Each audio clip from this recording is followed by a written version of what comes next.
혹시 준비되셨습니까? 네, 에스겔 총론.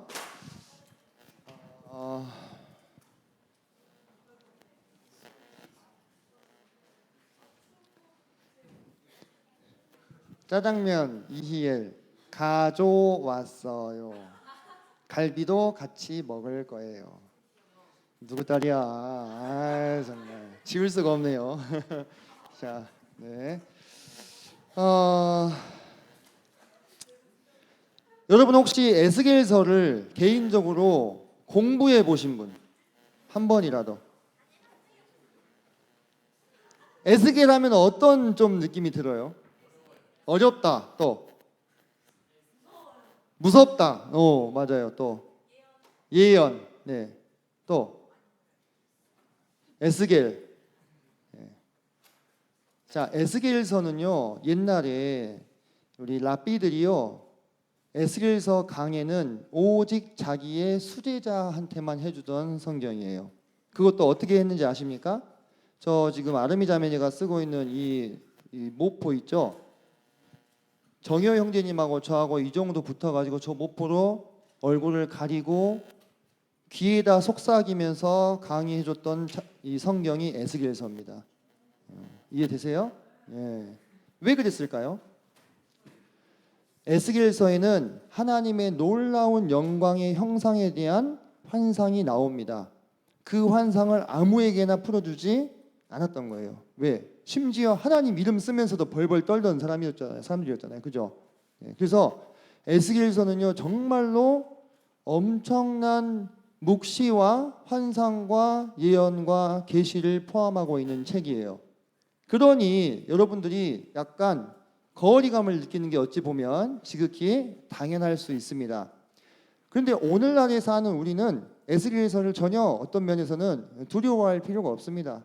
뭐 랍비의 수제자들만 배울 것 같으면 우리가 뭐 할 필요 없겠죠, 그죠? 예, 그런데 이제는 그럴 필요 없이 오히려 에스겔서는 제가 봤을 때 지극히 구조가 단순합니다. 크게 봤을 때는요, 지극히 구조가 단순해요. 우리가 지금까지 이사야, 예레미야를 상대하셨잖아요. 다니엘, 그죠? 네, 그거에 비하면 구조가 조금 단순해. 왜 그러냐면 시간 순서대로 기록되어 있어요. 네. 보통 그렇지 않거든요. 시간 순서대로 기록되어 있어요. 한 부분만 빼고. 그래서 직관적으로 따라서 읽을 수가 있습니다. 그래서 여러분들이 에스겔 하면 좀 마음 가운데 좀 뭔가 어렵다, 두렵다 이런 생각들을 하지 마시고 간단하게 정리를 할 수 있으니까 오늘 총론 들으시면서 생각하시면 좋을 것 같습니다. 자, 제가 여러분께 한번 질문을 던져볼게요. 여러분, 우리가 지금 아까도 제가 보여드렸다시피 청년부에 할당된 성경을 거의 절반을 배웠어요. 그죠? 청년부에 할당된 성경 거의 절반을 배웠는데 여러분 성경 전체의 목적이 뭐라고 생각하십니까? 성경 전체의 목적, 우리가 되게 말씀이 중요하고 하나님의 말씀이 능력이 있고 살아있다 이렇게 얘기하는데 이 책의 목적이 뭐예요? 저술 목적이 하나님을 알려주기 위해서. 네, 맞아요. 좋아요. 또 그럼 단순히 하나님을 알고 끝이에요? 아, 하나님 이런 분이구나. 전체의 목적이 뭐예요? 성경 전체의 목적. 연대기. 네, 좋아요. 네. 또 CT 안 들으셨구만. CT 들으면 계속 주구장창 내가 이야기하는데 이렇게 들통이 또 나나요? 네.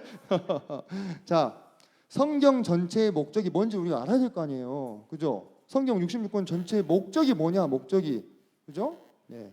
네? 하나님의 뭐요? 박수 한번 주세요. 네. 아, 역시. 네.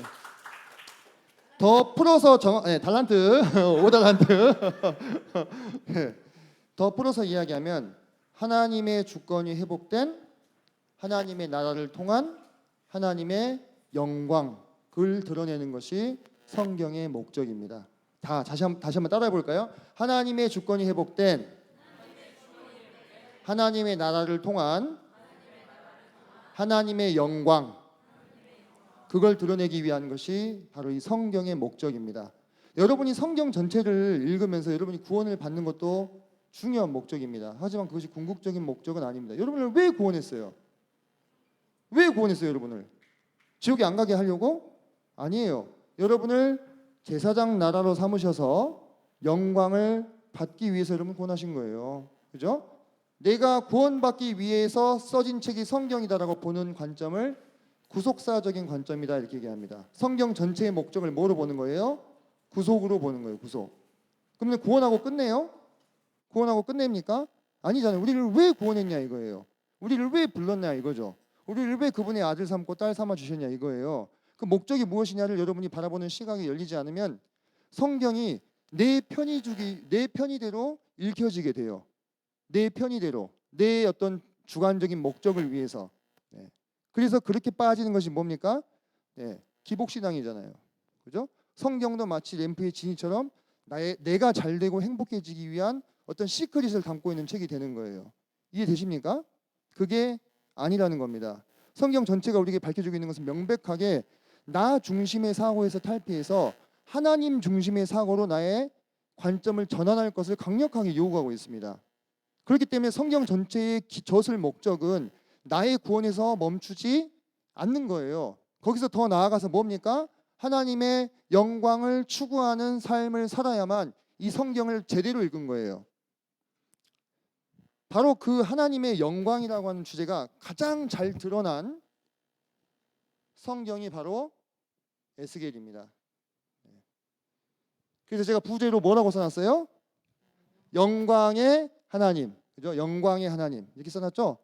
그래서 우리가 에스겔서를 보았을 때는 여러분이 이 안에서 영광스러운 하나님을 발견할 수 있어야 돼요. 영광스러운 하나님. 영광스럽다는 게 뭘까? 영광스럽다는 게 뭘까? 그죠? 영광, 빛날 영자에다 빛광자잖아요. 그죠? 빛나고 빛나는 거. 우리가 우러러 보는 거. 손흥민이 EPL에서 이 득점왕이 됐어요. 어때요?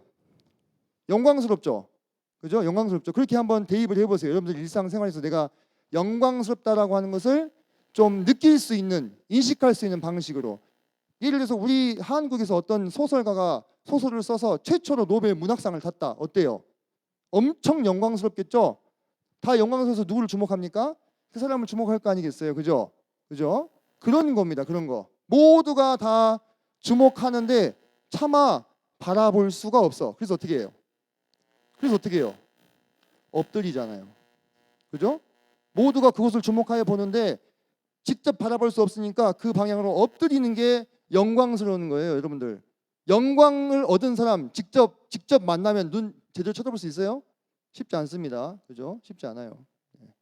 그게 영광입니다. 우리가 인식할 수 있는 이해의 범위 내에서 영광을 설명해 보자면, 그죠? 그래서 하나님을 우리가 오늘도 예배 시간에 예배했잖아요. 제가 우리 청년들 또 학생들 막 서로 앞다퉈서 예배를 드리는 장면이 참 감동적이었어요. 참 감동적이었고 참 감사가 되었고 우리 주님이 참 기쁘시겠다는 생각을 많이 했거든요. 제가 비밀 하나 얘기해 드릴까요? 대진 형제님이 무려 4번이나 이 감사를 드리려고 시도하다가 계속 커트. 내가 너무 안 되겠어서 안 쓸어가지고 내가 감사 드리려다가 드렸어. 그래서 간신히 떡에 대한 감사를 드리신 거예요. 원래 그 전에 막 하고 싶으셨는데 막 계속 막 올라오니까 그랬다니까요. 오늘 우리가 너무 감사하죠, 그죠? 근데 우리가 그 감사를 오늘도 드리고 오늘도 높여드린 그 대상에서 얼마나 이해하고 있냐 이거예요. 얼마나 깊이 알고 있냐 이거예요. 그 하나님에 대해서, 그죠? 여러분이 이해하고 있는 만큼 아마 입술로 나와서 감사를 드리셨을 거예요, 그죠?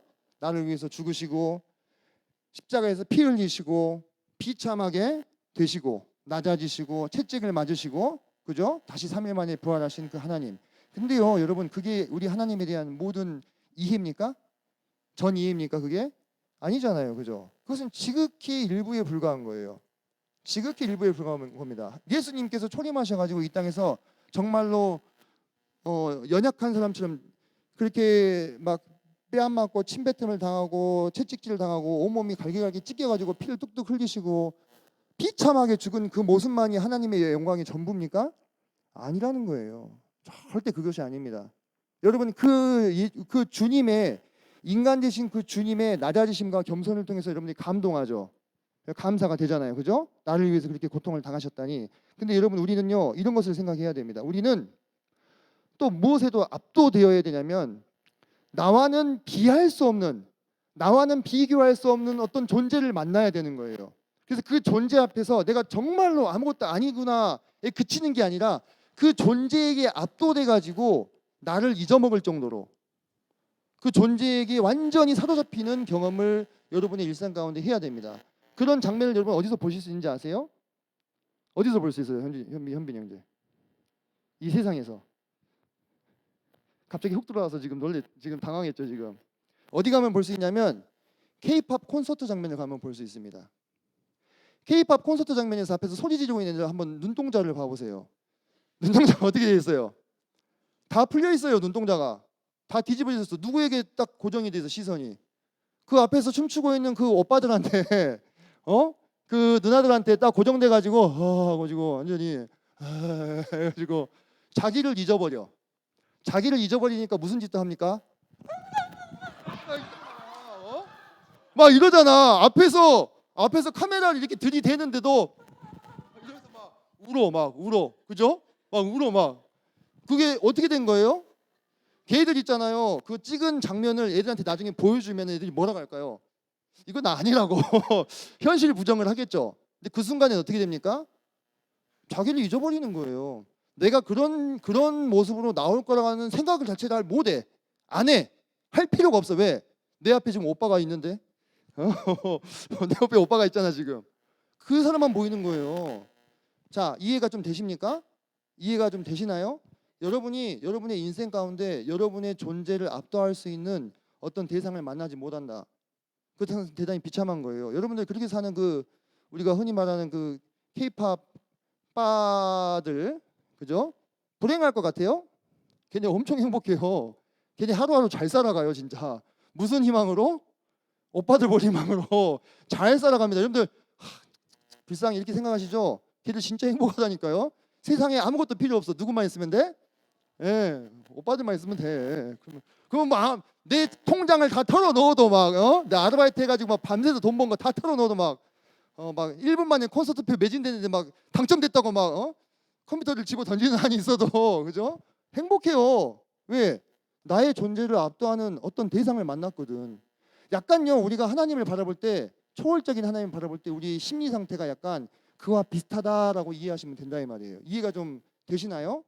자, 에스겔이요 1장에서 이 하나님을 만나고 어떻게 되냐면은 엎드려져 버려요. 그죠? 다니엘 어떻게 됩니까? 죽은 사람 같이 돼 버려요. 우리가 아직 다 보지 못하는, 우리가 다 감지하지 못하는 초월적인 세상의 초월적인 존재들에 대해서 아주 이 인류 중에서는요 매우 그 확률이 드물지만 본 사람들이 있다 이 말이에요. 본 사람들이. 그 사람들의 반응을 좀 잘 관찰해 보라 이거예요. 그 사람들이요 인간의 육신이 그 영광을 감당하지 못해 가지고 영과 육이 분리되려고 그래 막. 보시면 여러분 잘 보세요. 나중에 보시면 알겠지만 에스겔서에 보면 에스겔이 장로들과 같이 앉아 있는데 하나님의 영이 미안합니다 은광이 이제 여기 머리를 딱 잡아가지고 확 끄집어 올리는 장면이 나와요. 여러분 그거 육체를 가지고 올라간 겁니까? 그 순간 유체 이탈이 된 거예요. 이해되세요? 네, 그 장면 한번 봐보세요. 장로들이랑 같이 앉아 있단 말이에요. 하나님의 영이 잡고 끄집어 올려가지고 예루살렘을 데려가잖아요. 예루살렘의 상황을 보여주죠. 에스겔은 지금 어디 있어요? 바벨론에 사로잡혀가 있잖아요. 그죠? 네. 그런 경험을 한 사람들이요 어떤 반응을 보이는가를 관찰해 보라 이거예요. 공통점이 있어요. 공통점이 있다는 건 그게 뭡니까? 실체라는 이야기잖아요. 그죠? 동일한 실체에 반응을 하는 거란 말이에요. 여러분 사도 바울이 3층천에 올라간 적이 있었죠. 그죠? 내가 아는 어떤 사람이 세 번째 하늘에 올라간 적이 있었다고 얘기하잖아요. 그 사람이 누구예요? 사도 바울이에요. 근데 사도 바울이 거기서 다 보고 왔어. 그리고 와서 뭐라고 얘기했습니까? 현재 우리가 당하는 고난은 장차 받을 영광에 좋게 비교할 수 없도다라고 결론을 내렸어요. 사도 바울이 어떤 삶을 살았어요? 사도 바울이 맨날 맞고 그죠? 감옥에 갇히고 맨날 사람들한테 오해받고 그렇게 살았잖아요. 근데 그 사람이 뭐라고 얘기했습니까? 아니 제가 그런 얘기하면 좀 우습지 그죠? 제가 그런 얘기하면 우스운데 사도 바울 같은 분이 좋게 비교할 수 없다라고 얘기하셨잖아요. 그분은 가서 다 보고 와버렸어. 그 세상을, 그 영광을. 그러니까 그렇게 산 거야. 미친 사람 같이 그렇게 산 거예요. 그래서 여러분 우리는 그런 기회를 받았습니까? 못 받았습니까? 우리는 에스겔이 보았던 하나님의 형상, 하나님의 보좌의 형상과 그 그룹들과 그 밑에서 불타는 이 바퀴를 보지 못했습니다. 그런데 여러분들 우리가 그런 것들을 보고 그 경험을 적어놓은 이 성경 저자들의 이 말들을 신뢰해서 우리가 그렇게 본 것처럼 살면요, 우리가 앞으로 그 영광을 누리게 되는 거예요. 그래서 저는 여러분들이 이번 에스겔서를 통해서 여러분이 매주 예배를 드리고 있는 그 감사의 대상이 되는 그 하나님에 대한 더 깊은 이해를 가지셨으면 좋겠어요. 그분이 어떤 분인지, 얼마나 어마어마한 분인지, 그분이 유대인 30대 남자의 모습으로 여기 내려와 가지고 비참하게 저항도 못하고 맨날 뺨 맞고 욕 먹고, 그러니까 만만한 자 한다니까요. 그런 존재가 아니에요. 그거는 예수님이 우리 곁에 찾아오시기 위해서 지극히 자신의 능력을 어떻게 한 겁니까? 극도로 제한하는 거예요. 극도로 예수님이 자기 능력을 제한한 상태에서도, 여러분들 겟세마네 동산에서 예수님이 있을 때 사람들이 잡으러 오잖아요. 잡으러 오죠. 거기서 나사렛 예수가 누구냐 하고 묻죠. 그때 예수님이 뭐라고 합니까? 나다, 이렇게 얘기했어요. 그때 어떻게 했어요? 사람들이 다 뒤로 물러가서 엎드려졌다고 얘기했어요. 요한복음에 나옵니다. 한번 보세요. 네, 지금 찾아봐야 되겠네요. 제가 지금 잠깐 헷갈리는데 그 장면이 나와요. 내로라 하니까 다 가서 엎드려져 버린 거예요. 그 순간에 예수님이 뭘 발휘하신 거예요? 패왕색을 발휘한 거예요. 쉽게 얘기하면, 네. 예수님이 살짝 하나님 되신 권능으로 나다 얘기하니까 인간은 어떻게 됩니까? 자기 의지와 상관없이 가서 무릎을 꿇어버려요. 그 예수님이요, 여러분들 구약 성경에 나올까요, 안 나올까요? 나오지 왜 안 나와요?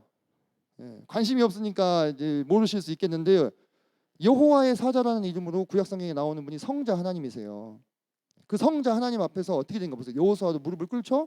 네가 선 곳은 거룩한 곳이니 내 신을 벗으라 하잖아요. 엄청 엄히합니다. 아주 다 명령조예요. 하지마. 주권자입니다. 주권자.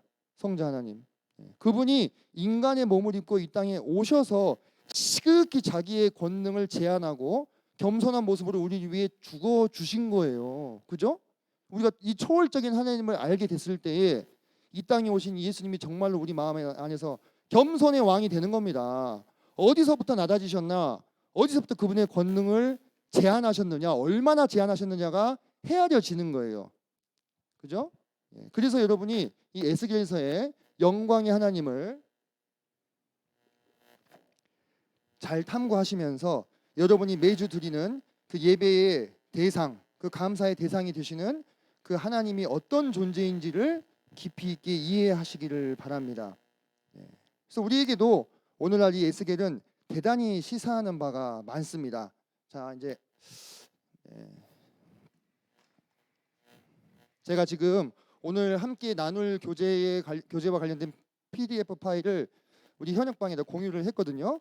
자, 보시면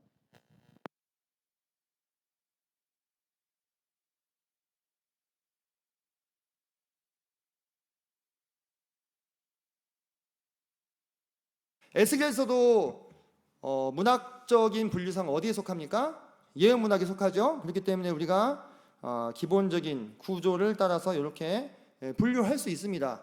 에스겔서 본문 따라가시면서 이렇게 분류하시면 다 분류가 돼요. 근데 이번에는 이렇게 안 할 거예요. 조별로 과제를 내드릴 때 이제 해 보셨으니까 이렇게 다 예레미야 할 때 해 보셨죠? 그죠? 예레미야 할 때 다 해 보셨고 향후에 여러분이 개인적으로 또 하셔도 되고, 그래서 이렇게 되는 거 파악하시고 이런 건 이제 참고하시고, 이렇게 해서 죄를 고발하고 심판을 예고하고 회개를 촉구하고 회복을 역습하는 거에서 이걸 나누어 가지고 선포와 예언으로 구분하고, 예언은 어떻게 할 수 있다? 이미 이루어진 일인지 장차 될 일인지 구분할 수 있다. 그래서 역사적인 배경을 살펴서 이미 이루어진 일을 확인할 수 있다. 그런 거 말씀드렸죠. 이런 배우신 방법론들은 향후에도 여러분들이 적용하셔서 한번 연습해 보시면 되겠습니다. 자, 에스겔은 부시의 아들이며 제사장입니다. 그 뜻은 하나님이 힘주시다, 이런 뜻이에요. 그는 제2차 포로기 때 바벨론으로 끌려간 인물입니다. 1차 포로기 때 끌려간 사람 누구예요?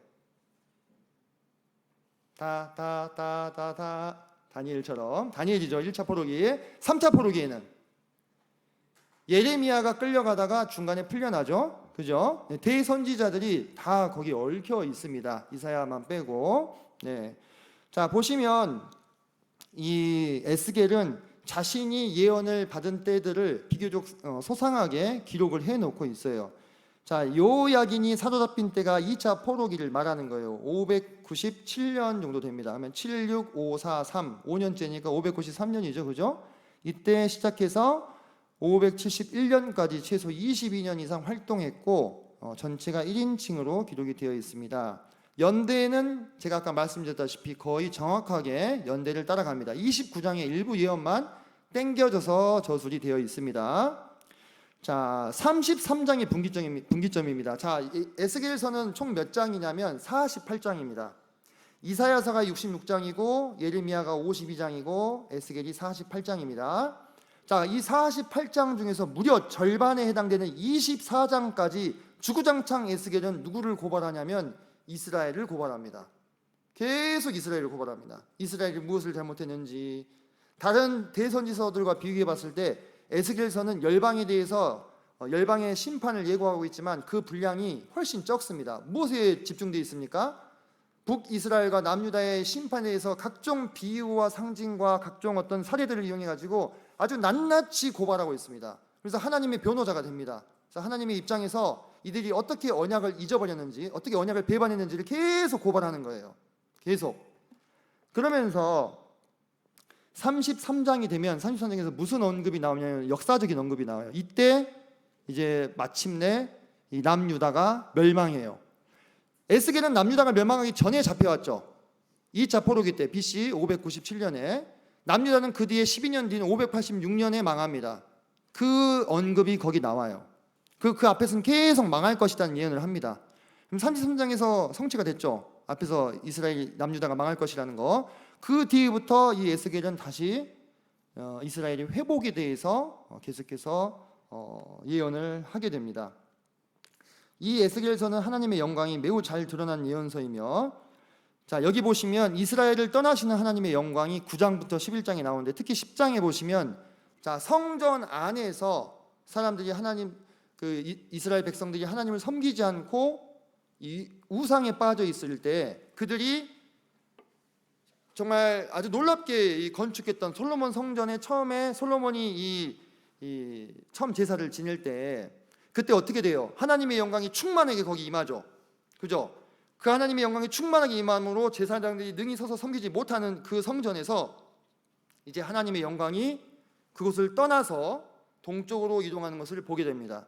1장에서 우리가 읽어보시면 1장에서 에스겔이 하나님의 영광의 환상을 바벨론에서 보잖아요. 그죠? 그 영광이 어디를 떠나온 거예요 이제? 네, 이스라엘의 성전을 떠나서 오신 거예요. 네, 더 이상 성전에 하나님의 영광이 머물지 않게 되었다는 것은 그 성전이 어떻게 됐다는 얘기예요? 버려졌다는 얘기예요. 성전이라는 건물이 있어서 그곳이 거룩한 곳이 아니잖아요. 누가 있어서? 하나님이 그곳에 임재해 계시기 때문에 거룩한 곳이 되었는데 하나님이 이제 떠나셔. 그리고 나서 뒤에 보면 43장에서 다시 하나님의 영광이 회복된 에스겔 성전에 임재하는 모습을 보게 됩니다. 그러니까 이 에스겔서는요, 지극히 하나님께서 그분의 영광에 대한 많은 묘사들을 해놓고 계셔요. 그러면서 뭐라고 얘기하냐면 내 이름을 위하여, 니들 위해서가 아니고 내 이름을 위해라고 얘기합니다. 내가 나의 거룩한 이름을 위해서 이 언약을 행하리라, 수행하리라, 이렇게 이야기합니다. 이스라엘 백성 니네가 이뻐서가 아니고, 그러면서 내가 여호와인 줄 알리라라는 이 표현을 60번 이상 반복해서 쓰십니다. 하나님께서. 그리고 다양한 속담, 환상, 비유, 상징적인 행동, 앞으로 이제 본문 보시면서 알게 되실 거예요. 메시지를 전달하고 있는 것이 에스겔서이고요. 당대 이 역사 지리적 배경인데요. 바벨론이 아수르를 밀어내고 그곳의 지배적인 이제 민족이 되었잖아요. 그죠? 바벨론의 주신이 누굽니까? 마동석이 아니고 마르둑. 이 마르둑이 그러면 이스라엘의 야훼를 이겼냐? 이 질문에 대한 대답이 있어야 될 거 아니겠어요? 그죠? 이스라엘이 졌냐? 바벨론의 주신인 마르둑이 여호와를 이긴 것이냐? 이긴 거예요? 아니지요. 다른 대선지서들에서도 계속 이것을 응답을 하고 있어요. 근데 우리가 여기 보면은 이 에스겔서에 포함되어 있는 열국에 대한 심판에 보면 열국의 신들이 강해서 하나님을 이긴 것이 아닌 것을 명명백백히 밝히고 있습니다. 무려 24장에 걸쳐서 남유다를 고발하면서 너희들이 언약을 깼기 때문에 이 모든 형벌이 너희들을 찾아온 것에 대해서 밝히고 있으시죠. 자, 그러면서 에스겔은 두 번째 이제 끌려가게 되었고, 이건 그냥 참고하시고요. 에스겔 전체의 개관을 이렇게 보게 되면 자, 이스라엘의 죄와 심판, 그리고 열방의 심판, 그리고 이스라엘의 회복, 그리고 하나님의 나라, 이렇게 크게 제가 대단히 간단하다고 얘기했죠. 대단히 간단합니다. 24장까지는 주구장창 이스라엘을 혼냅니다. 여기서 이스라엘 했을 때는 북과 남을 다 얘기하는 거예요. 그리고 열방에 대한 심판이 짧게 25장부터 32장까지 언급이 됩니다. 언급이 되고, 그 다음에 이스라엘의 회복에 대해서 33장부터 제가 아까 분기점이 된다 얘기했죠. 거기부터 다시 회복에 대한 약속을 계속해서 해주십니다. 자, 여기서 우리가 주목해 봐야 될 게 뭐냐면, 자, 우리가 수양에 가서도 그 말씀 혹시 들으셨는 거 기억나는가 모르겠는데, 예레미야서에 보면 새 언약이 나오죠. 새 언약에 대한 언급이 에스겔에서도 나와요. 자, 구약 시대에는 하나님의 사사나 또는 선지자들이 이 활동을 할 때 하나님의 영이 어디에 임했습니까? 그 위에 임해서 이 사람을 필요한 만큼 사용하시고, 사용 기간이 끝나면 이제 영이 떠나가셨어요. 그런데 이 새 언약이나 새 영과 관련된 예언들에서는요, 한결같이 그 마음 안에 내가 새로운 영을 부어줄 것이다, 이렇게 약속을 하고 있습니다. 여러분들 지금 어떻게 됐어요? 지금 다 성령께서 어디 안에 거하십니까? 여러분의 안에 거하시죠. 그러면 그 성령 하나님은 어떤 하나님이에요? 삼위일체 하나님이잖아요. 그러면 아까 제가 얘기했죠. 이 에스겔서 10장에서 성전에서 하나님의 영광이 떠남으로 인해서 그 성전은 빈깡통이 돼버렸다고, 그죠? 반대로 들어오면 어떻게 되는 거예요? 이 성전이 하나님의 전이 되는 거죠. 거룩한 전이. 여러분들 각각의 사람들이 다 여러분 안에 성령이 거하시면 어떻게 되는 겁니까? 성전이 되는 거예요. 성전이. 거룩한 성전이 되는 거예요. 그래서 여러분이 하나님의 성전이 된 너희 육체를 음란한 것으로 더럽히겠냐고 사도 바울이 되묻잖아요. 그죠? 여러분이 어떠한 존재가 되었는지를 잘 한번 생각해 보세요. 이 하나님의 성령이라 했을 때 이 성령은 삼위일체 하나님, 온 우주와 천지 만물과 이곳에 살고 있는 모든 피조물을 다 지으신 하나님의 능력이십니다. 그죠? 인격적인 능력이신데 그 하나님의 성령이 여러분 안에 머물고 있다. 그것이 새로운 영, 새로운 언약인데, 오늘날 우리가 한데 먼저 이루어졌고 장차 이스라엘에 이루어지게 될 것입니다. 그래서 마른 뼈의 환상은 여러분들도 많이 아시잖아요. 그죠? 그래서 영적으로 완전히 죽어버린 이스라엘을 회복시키시고, 그 가운데 하나님의 영이 들어갔을 때 그들이 거대한 하나님의 군대가 되었던 것들을 우리가 볼 수가 있습니다. 그리고 40장부터 48장까지 하나님의 나라가 새롭게 회복된 것들을 볼 수가 있습니다. 우리가 지금 제3성전 그러죠. 그죠? 그 제3성전이요, 이때에 비로소 회복이 되는 거예요. 에스겔 성전 때. 지금 우리가 이제 그 종말론 시간이 아니니까 제3성전에 대해서 지금 자세하게 언급할 필요는 없겠지만, 이 에스겔 성전이 회복되어 있는 이 시기가 바로 천년왕국 시대예요. 천년왕국 시대예요. 그러면 천년왕국 시대에 그곳에 들어간 사람들 의인들인데 왜 이 제사가 있느냐? 그런 건 제가 나중에 설명을 다 드릴게요. 그것이 무슨 의의가 있는지. 근데 분명한 것은 하나님께서 그분의 성전을 회복하시고 회복된 메시아 나라를 통해서 온 세상을 통치하실 계획을 이미 무엇을 통해서? 에스겔서를 통해서 우리에게 주셨다는 것입니다. 그 목적은 뭐예요? 목적이 뭐예요? 하나님의 영광. 자, 여러분들 한번 생각해 봅시다. 하나님께서 하나님의 영광을 막 추구하시는 것이 이기적인 거예요? 어떻게 생각하세요? 내가 내 영광을 막 추구하는 건 이기적인 거라고 그러잖아요. 근데 왜 하나님은 하나님의 영광을 막 추구하는 게 이기적인 게 아니에요? 대답해 보세요. 하나님이니까. 믿음이 좋네. 참. 자, 잘 보세요. 우리 각자는 뭡니까? 피조물이에요. 그죠? 피조물이 자신의 영광을 추구할 때 나타나는 부작용은 그것이 이기심이 되고 다른 피조물을 멸망하게 만드는 거예요. 다른 피조물을 착취해야만 이 한 피조물이 영광스럽게 될 수 있어요, 상대적으로. 그런데 온 천지 만물을 다 창조하신 하나님께서 자신의 영광을 추구하고 그 하나님께서 영광을 극상으로 이렇게 받게 되실 때는 그것은 이기심이나 자기중심성이 되는 게 아니라 다른 많은 피조물들을 풍요롭게 하는 복의 통로가 되는 거예요.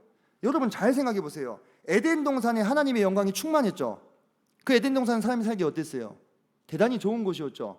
그죠? 근데 아담과 하와가 범죄함으로 하나님의 영광 받지 못하셨을 때 아담과 하와는 어떻게 됐습니까? 땀 흘려 일해야 먹고 살 수 있는 존재로 전락했잖아요. 그죠? 하나님의 영광이요 충만하게 드러나는 세상은, 하나님이 그분의 영광을 극한까지 추구하신 세상은요, 그 피조물들이 모두 복받는 세상이에요. 하나님이 요구하시는 건 그런 거예요. 하나님이 나만 높아지고 나만 영광 받아서 그냥 내가 신이니까 이렇게 되고자 한다, 이게 아니에요. 그래서 여러분들 모조리 다 갈아 넣어가지고 그분의 영광을 위한 재료로 쓰시겠다는 게 아니에요.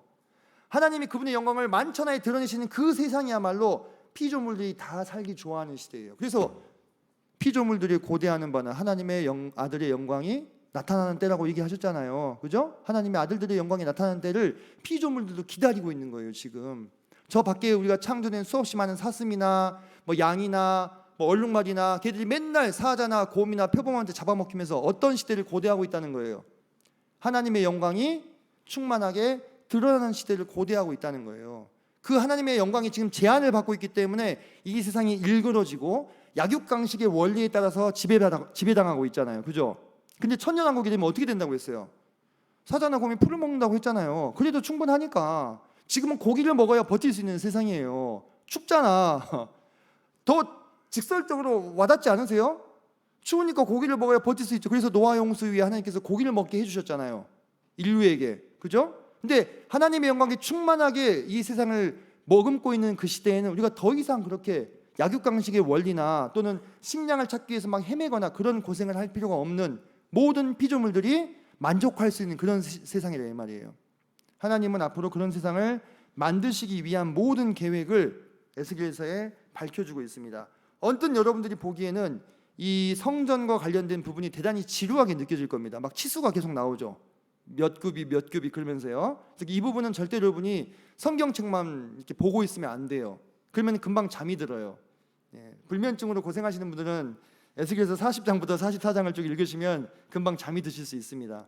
그보다는 이 유튜브에 보시면 이 성전의 치수를 따라서 이 그래픽으로 만들면서 이 성경 구절이 나오는 영상들이 있습니다. 제가 공유해 드릴 테니까 꼭 그 부분을 읽으실 때는 그걸 참고하셔서 보시기를 바랍니다. 자, 이거는 제가 이제 앞에서 다 설명을 드렸던 부분이기 때문에 넘어가겠고, 그래서 앞으로 여러분 오늘은 총론이니까 에스겔서의 젖을 목적이 무엇인지, 성경 전체의 젖을 목적이 무엇인지 제가 그런 것들을 소상히 말씀을 드렸잖아요. 여러분이 앞으로 한 학기 동안 에스겔서를 계속 배우시면서 바로 거기에 초점을 맞춰서 살펴보시기를 바란다는 거예요. 향후 운영 방안을 안내 드릴게요. 자, 소그룹명 아까 보셨죠? 자, 이 소그룹별로 총 8개의 소그룹이 있습니다. 이 8개의 소그룹이 앞으로 이제 이 에스겔서의 차시가 나누어진 부분을 함께 공부하셔서 이제 발표를 해야 됩니다. 예레미야 때하고는 조금 또 다르죠, 그죠? 조별 발표니까요. 전체가 다 하는 게 아니라 한 조가 그 부분을 감당해서 발표를 하시면 됩니다. 자, 그러면 이제 오늘 1차시 했으니까 노란색 박스, 다음 주부터는 이제 2차시씩 계속 진행이 될 거예요. 자, 그럴 때 여러분들이 보면, 자, 여기 보시면 여기 자 2, 3차시를 보면 여기 1장부터 7장까지 돼 있죠, 그죠? 1, 2, 3, 4, 5, 6, 7장 상당히 많잖아요, 그죠? 그러면 요거를 다 하시지 말라는 이야기예요. 전에 우리가 예레미야 할 땐 이걸 전체를 다 예언서의 기본 구조에 따라서 나누었죠. 그렇게 하시지 말고 제가 여기 보면은 그 차시 안에서 초점을 맞춰야 될 주제를 적어놨어요. 요거만 연구하시면 돼요. 요거만 같이. 거룩하신 하나님의 환상, 주로 1장에 많이 집중이 되어 있는데요. 이게 뭐냐, 무슨 의미냐, 이거를 연구하셔서 발표하라 이 말이에요. 제가 각 파트에서 가장 핵심이 될 만한 주제들을 발췌해 놨어요. 여기에 포인트를 맞춰서 그 조 안에서 준비하셔서 발표를 해주시면 됩니다. 총 8개의 주제가 있습니다. 8조이기 때문에 그래서 이제 선택을 하시면 되겠죠. 그래서 50분 이내로 소그룹별로 제가 제안해드린 주제를 중심으로 발표 시간을 가지시면 되겠습니다. 50분은 맥시멈이에요. 무조건 50분을 채우라가 아닙니다. 그러면 미니멈은 얼마야? 미니멈은 몇 분으로 잡을까요? 20분? 30분? 네, 30분. 30분에서 50분 사이에 발표하시면 되겠습니다. 그리고 제가 이제 피드백을 약 20분 정도 진행하고 이번에는 무조건 쉐어링을 할 겁니다. 끝나면 무조건 쭉 돌아가면서 그날 공부했던 부분에 대해서 내가 느꼈던 부분, 생각했던 부분을 쭉 간단하게 이야기하고 나누는 시간을 매주 갖도록 하겠습니다. 그래서 그렇게 앞으로 에스겔서를 진행을 할 테니까 우리 조별로 준비를 좀 해주시고요. 당장 다음 주부터죠, 그죠? 당장 다음 주부터 해서 이제 어떻게 할 거냐면, 자 여기 지금 뽑기 할까요? 뽑기 할까요? 네. 그러면은 소행팀에 제가 들어갈게요. 제가 들어가서 같이 합시다. 알겠죠? 제가 들어가서 같이 하겠습니다. 아예 소행팀이 맡은 파트를 제가 그냥 다 강의를 해도 되고 같이 모여서 같이 커피 한 잔씩 하면서 얼굴도 보고 그러면 되죠. 소행팀에는 여기다가 이선진 아예 이름을 써놔야죠, 그죠? 이렇게 하고 또 혹시 저희 조는 좀 어려워요 하는 조들을 말씀하시면 제가 박태준 형제님을 넣어드리도록 하겠습니다. 괜찮으시죠? 그래서 같이 이렇게 해봅시다. 할 수 있습니다. 제가 부담 안 드릴 테니까 우리 예은자매님 걱정하지 마시고 저만 따라오시면 되겠습니다. 자, 그러면 여러분 이게 침노하는 신앙이에요. 손을 들어서 이야기를 해야 뭘 얻는 거예요. 그렇지 않아요? 우리 주님이 계속 보여주시는 게 뭡니까? 제가 자꾸 얘기하는 게 침노하는 신앙을 하라는 거잖아요, 그죠? 가서 손을 대야 혈루병이 낫든지 말든지 뭐 할 거 아니겠어요, 그죠? 자, 이렇게 해서 그러면 뽑기로 그럼 뽑기를 뭐 주제 뽑기를 할까요? 아니면 순서 뽑기를 할까요? 순서로? 알겠습니다. 그러면은 일단 이렇게 합시다. 뭐 1번부터 8번까지 뽑아가지고 1번 나온 사람부터 이제 주제 골라가는 걸로 하는 걸로. 예? 네.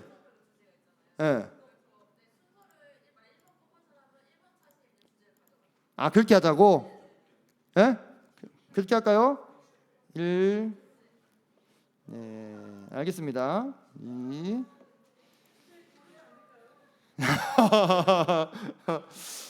자, 이렇게 합시다. 고르는 걸로 합시다. 그게 제일 좋겠네, 그죠? 내가 1등이 나왔는데 내가 1번 고를 수도 있는 거예요, 그죠? 자, 각 조별로 조장님들이라고 생각이 되는, 또는 이제 나는 뽑기 운이 좀 있다 하신 분은 나오시면 되겠습니다. 여기 만들게요. 기다려, 여기서 만들게요. 여기서 뽑으시는 분들은 가만히 계시고.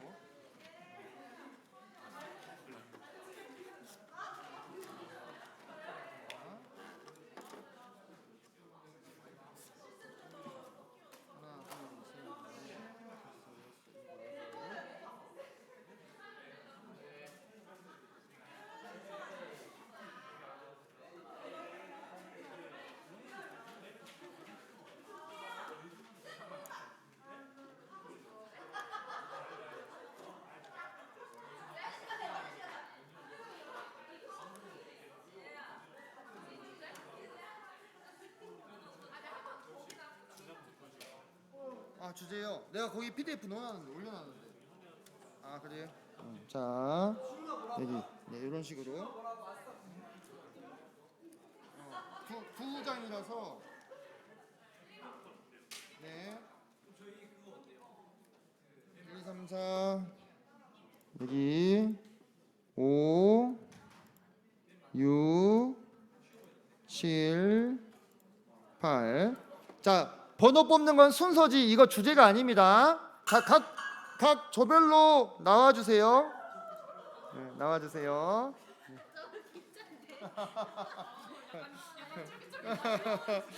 그래요. 네. 아이고 참. 네, 뽑은 순서대로 주제를 가져가는 겁니다. 그러니까 뭐 1지망, 2지망, 3지망은 생각하고 오셔도 되겠고. 자, 주주총회. 자,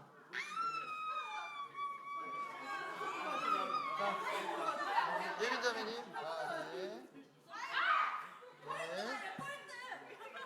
네.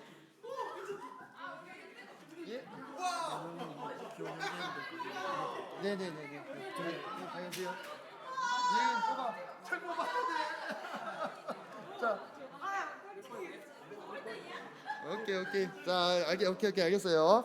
자, 1번 누굽니까? 1번. 네네, 상의하세요. 자.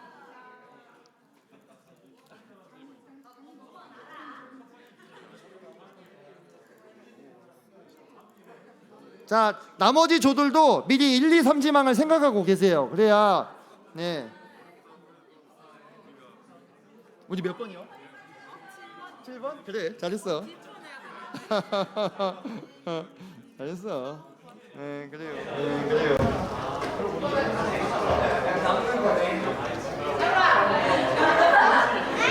자,